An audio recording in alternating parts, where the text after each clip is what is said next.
It had been a long 2 weeks for me. Usually, a case like this only came up once in a lifetime. I was surprised when they found the body. He wasn't the kind of kid to end up like that. But a lot can happen in this business. Just another kid who got mixed up with the wrong people.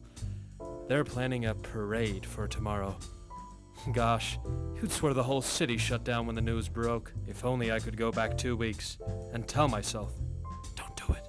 Don't get involved. Where do I even begin to recall?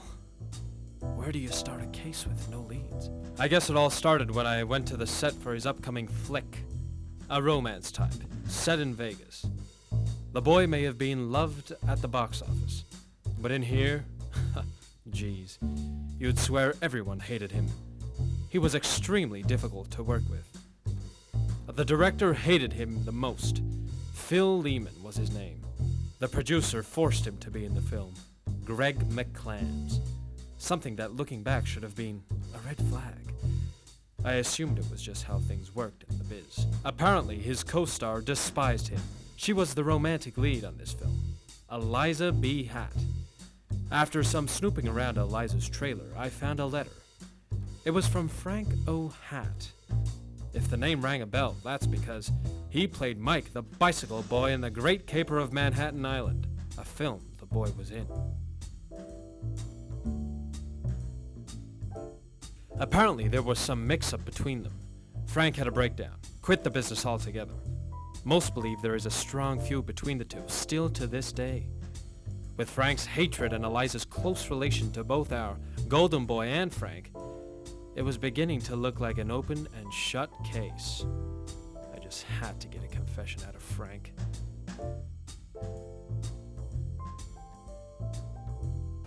Are you Frank O. Hatt?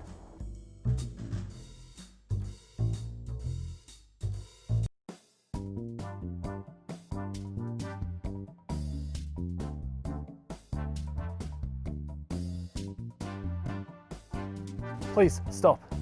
I don't know anything. While it wasn't hard evidence, I knew right then and there he didn't do it. Call it a hunch if you must, but no man like that could have taken another life. He was a soft soul. He left showbiz because he didn't like what he saw behind the curtain. Eliza was his sister, using a different last name to protect herself. Frank was being pestered by reporters day and night to comment on what happened that day on set. I thought I'd go back to the studio. Frank was a dead end at the moment. He had an alibi for the presumed night of the boy's death. Lucky for me, Greg McClam's town car picked me up before I called a taxi.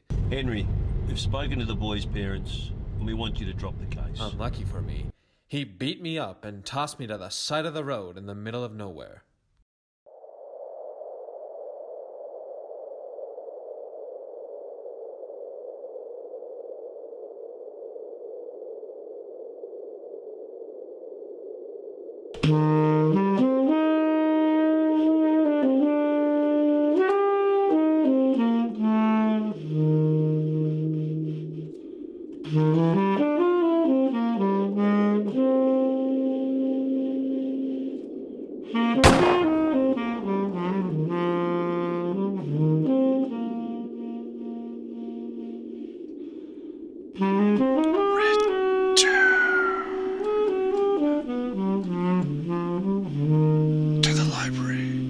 I wasn't usually the one to perform seances, but a dead man's wish is a dead man's wish.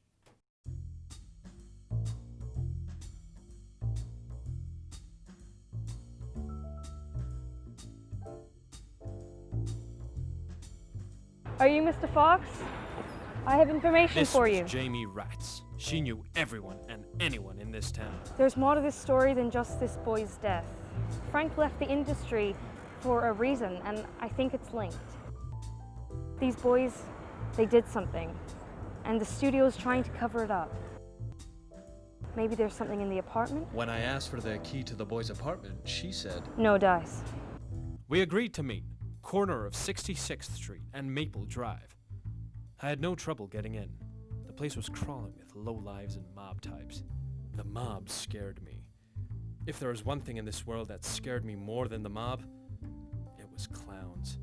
Specifically, clowns that don't understand how serious the mob is. That is where I met Phil Lehman a second time, a well-known director. You're a cop, right? Detective. I'm actually investigating a case at the moment. You know anything about this?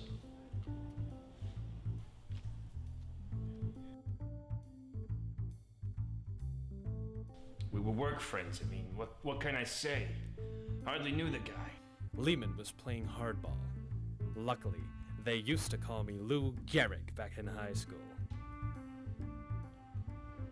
Ha! That's a bologna sandwich big enough to fit on a club sandwich. And I've got a knuckle sandwich right here waiting for you. Oh, that's rich. You think you can scare me with those meat hooks? Oh, look around you, buddy. Mr. Fox, you're surrounded by mobsters and criminals. As the conversation continued, I started to notice that I was being surrounded by more and more goons. Besides, Jamie, Miss Rats, a little birdie tells me she's long gone by now. Little did he know I brought a little friend with me. It was too late for her. I didn't reach her in time. That was just a few hours ago. When Jamie died tonight, she handed me this.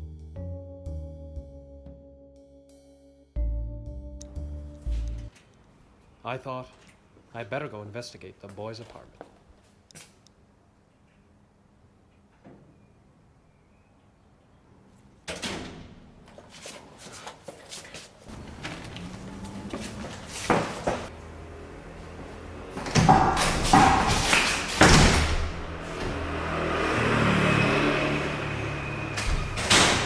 Where'd he go?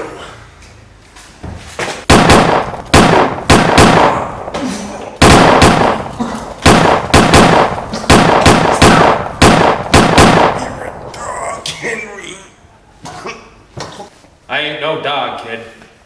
I'm a fox. Henry Bartholomew Fox. And prepare to meet your maker.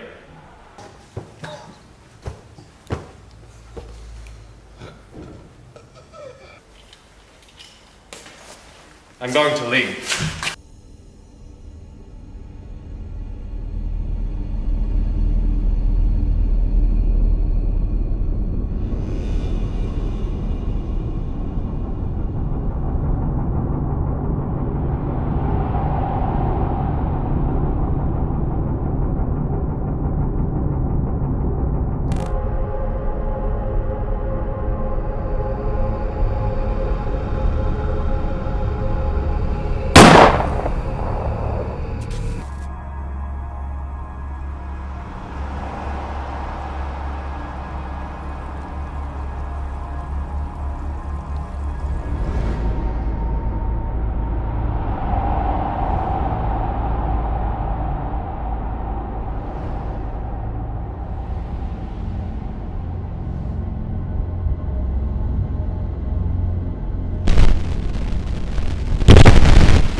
Ha